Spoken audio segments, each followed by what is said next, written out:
The tragedy of Nigeria began in 1986 when we did the structural adjustment program. When we were persuaded to devalue our currency every week for 32 years. When I went to school, and many of you are here, the Naira was $1.50.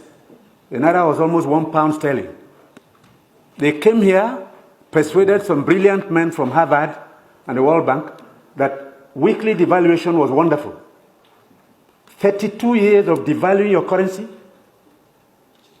until we hit 527. And they were still telling us that the Naira was still overvalued. That brought poverty, misery upon us. Then interest rates went to 30%. So nobody could build a factory, start a farm, produce anything, or create jobs. Because every time you bring in a shipload of rice, you also bring in a shipload of unemployment. Because you are transferring your wealth to sustain other economies. Somehow, Nigerians didn't notice it. So we became a nation of importers. Toothpicks. Each year it cost us $18 million. Importing toothpicks. Tomato paste, $400 million. So you talked about tomatoes now. One basket in town now is less than 2,000 naira. The farmers are losing money because the processors don't have enough funds to set up factories. You are going to do tomato paste, it's food-grade stainless steel. You can't just use anything because you'll be putting poison in people's stomachs. 2 factories have started off.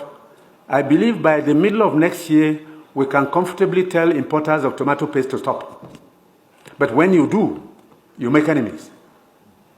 Even the rice we're trying to reduce, we have enemies, heavy enemies, people who can kill if they have a chance, because you're spoiling their business. And let nobody take it lightly.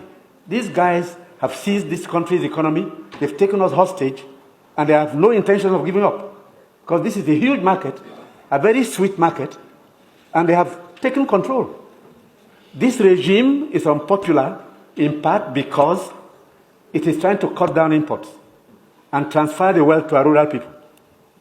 And I'm saying it because I have been in this business for 41 years and I can tell you some history. Abdullah Adamu is here. Import, milk, sugar, toothpicks, toothpaste, handkerchiefs, pencils, we don't make. To cure Nigerians of that malady will take a while. It will take a strong government. That's the truth. And they're not happy that we're cutting down. When we cut down, they lose money there. So you see all sorts of publications. We're telling lies. We're not growing rice. We're trying to demoralize the local farmers and make sure that the economy fails. That's the story of imports. Now, I read a story recently in the newspapers. The French ambassador, the champagne ambassador in Nigeria, gave an article to The Guardian. He said Nigerians love life.